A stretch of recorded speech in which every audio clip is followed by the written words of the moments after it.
She asked me to sleep in the living room because she needed space to process our relationship. I found out she was video calling her ex every night before bed. When confronted, she said, "He helps me sleep, you just stress me out." I didn't argue, just packed her bags, dropped them at his door, and changed the locks. 3 days later, she was sleeping in her car, begging me to let her back in.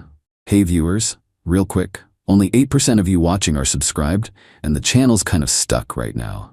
If you enjoy these stories, hitting that subscribe button would really help us keep going. Thanks.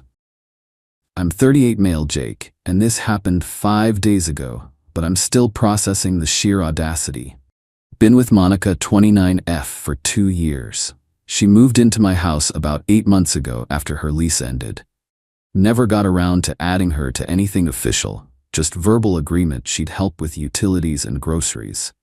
She works part-time at some boutique downtown, making maybe $15 an hour. Last Tuesday night, I come home from a long day at the construction site and Monica's waiting in the living room with this serious expression. "Jake, we need to talk." Already knew this wasn't going anywhere good. I've been thinking about us and I need some space to process our relationship, just for a week or two. Can you sleep in the living room so I can have the bedroom to myself? I stared at her. You want me to sleep on my own couch in my own house so you can process our relationship? It's not like that. I just need mental space. The bedroom feels like our space and I need it to be just mine for a while so I can think clearly. Red flags everywhere, but I figured whatever, pick your battles, not worth the drama. Grabbed my pillow and went to the couch. That was Tuesday. Wednesday night around 11 p.m., I'm lying there scrolling my phone when I hear Monica talking in the bedroom. Figured she was on the phone with her sister or something. Thursday night, same thing. Soft talking around 11 p.m. that goes on for like an hour. Friday night, I decided to check what was going on. Walked quietly to the bedroom door, which was cracked open just enough to hear clearly. I stayed in the hallway and just listened. "Good night, baby. I love you too." Sweet dreams. Baby. Love you too. My stomach dropped. I went back to the couch without saying anything. Saturday morning, Monica left for work at the boutique. Soon as her car was gone, I went into action. Packed every single thing that belonged to her. Clothes, shoes, makeup, that ridiculous collection of bath bombs she never used. Everything. Took me about 2 hours and filled up 6 large garbage bags and 3 boxes. Monica had mentioned Ryan, her ex, a few times early on, said they stayed friends. She'd showed me his apartment complex once when we drove past it months ago, said he lived there. Took me 20 minutes to find the right building, and I remembered it was a corner unit on the 2nd floor. Loaded it all into my truck and drove over there. Left everything outside what I was pretty sure was his door with a note. "Monica needs space to process. She's all yours now. Jake." Drove home and called a locksmith.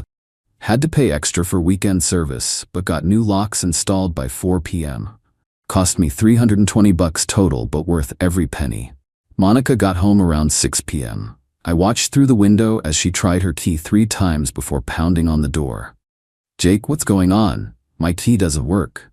I opened the door but kept the chain on. "Your stuff is at Ryan's place." "What? What do you mean at Ryan's place?" "You said you needed space to process our relationship with him. I gave you permanent space." "Jake, this is insane. You can't just kick me out." "My house, my name on everything. You're not on any lease or bills. You can figure out your own housing." "But where am I supposed to sleep?" "Maybe Ryan can help you with that too. Seems like he helps you with everything else." She started crying then. Real tears or performance, who knows? "Jake, please, I made a mistake. I shouldn't have been talking to Ryan like that. We can work this out." "We already worked it out. You get the space you wanted." "I didn't mean permanently. I just needed a few days." "You needed space to tell your ex you love him every night. I gave you the freedom to do that without me getting in the way." Closed the door. She pounded on it for another 10 minutes, then left. That was Saturday. It's Tuesday now, and the circus continues. Update 1, 10 days later. Thanks for all the comments. Good to know I wasn't overreacting. So Monica left Saturday night, and I figured that was it. Should have known better. Sunday morning, my phone starts blowing up. Different numbers because I blocked her main one after the second call. "Jake, I'm sleeping in my car. Please let me come home." This is ridiculous. I have nowhere to go. Ryan says he can't help me. His lease doesn't allow long-term guests. Interesting. Romeo wasn't as eager to play house when it meant actual consequences. Sunday afternoon, her mom Carol calls me, lives about 90 minutes away. Jake, what is this about you throwing Monica out? She called me crying, saying she's sleeping in her car. Carol, Monica asked me to sleep on my couch so she could have private conversations with her ex-boyfriend in my bedroom. I decided she could have all the privacy she wants. That doesn't sound like Monica. Are you sure you're not misunderstanding something? I heard her tell him she loved him Friday night. Ask your daughter about her bedtime calls with Ryan. Long pause. I'll talk to her. Carol hung up. Monday morning, Monica shows up at my job site. Caused a scene in front of my crew until my foreman told her to leave or he'd call site security. Monday evening, she was back at my door with Carol. Jake, Carol said, Monica told me about the phone calls. She says it wasn't what it sounded like. I looked at Monica. What did it sound like when you told Ryan you loved him? I meant it as a friend. People say that to friends. After you kicked me out of my own bedroom so you could have private space to talk to him? Carol's expression changed. You made Jake sleep on the couch? Mom, it's not that simple. I needed space to think, and the bedroom felt overwhelming with both of us there. In his house, Carol said flatly. Well, yes, but, Monica, get in the car. They left without another word. Tuesday, Monica tried a different approach. Had some girl I'd never met knock on my door. Hi, I'm Stephanie, Monica's friend from work. She asked me to talk to you. About what? She's really struggling, sleeping in her car, can barely afford gas to get to work. She made a mistake, but she's learned her lesson. Her mistake was trying to replace me while living in my house. The lesson is, don't bite the hand that feeds you. She says you two were having problems anyway. We weren't having problems until she decided my bedroom was her private phone booth for talking to her ex. Stephanie looked confused. She said you were controlling and wouldn't give her space. I gave her space. Permanent space. Mission accomplished. Closed the door on that conversation too. Update 2. 1 month later. Been about 5 weeks since Monica's space request. Time for an update since people keep asking. The car camping lasted exactly 1 week. Turns out October nights get cold, and her 2015 Honda Civic isn't exactly luxury accommodations. Carol drove up the following weekend and collected Monica. Found this out because Monica tried one last desperate move first. That Friday, she showed up at my door around 10 p.m. looking rough. Unwashed hair, same clothes from the day before, clearly hadn't been showering regularly. Jake, please, I can't do this anymore. I'm cold, I'm tired, I made a huge mistake. Just let me come home. This isn't your home anymore. Where am I supposed to go? I can't afford my own place on what the boutique pays. Should have thought about that before you started shopping for my replacement.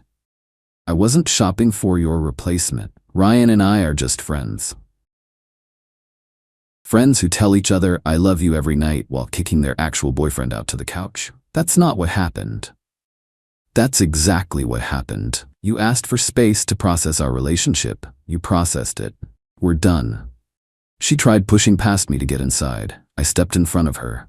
Monica, if you don't leave, I'm calling the police for trespassing. That got her attention. She left. Saturday morning, Carol showed up alone. Jake, I owe you an apology. I got the whole story from Monica. What she did was completely inappropriate. Appreciate that, Carol. She's moving back home with me until she can figure things out. I wanted to ask if there were any belongings she missed. Everything's at Ryan's place. Whatever he did with it is between them. Fair enough. For what it's worth, I raised her better than this. Not your fault. Adults make their own choices. Carol left and I haven't seen or heard from Monica since. Through a guy at work whose girlfriend knows someone who works at the boutique, heard Monica quit after 2 weeks of calling out and showing up late. Apparently living in her car and then moving back with mom an hour and a half away made getting to work difficult. Also heard Ryan moved out of his apartment suddenly. Probably got tired of Monica's belongings cluttering up his doorway and her showing up asking for help. Final update, 3 months later. Final chapter time. It's been about 14 weeks since Monica asked me to sleep on my own couch so she could have heart-to-heart talks with her ex. Life's been good. Really good, actually. The house feels like mine again. Quiet when I want quiet, organized how I like it, no drama waiting for me when I get home from work. Started seeing someone new about a month ago. Met Jennifer at a hardware store of all places. She was buying supplies to fix her own garbage disposal. Woman owns her own house, has her own career in accounting, doesn't need anyone to process anything for her.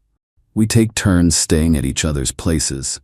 When she's at mine, she doesn't rearrange my space or kick me out of my own bedroom. Revolutionary concept.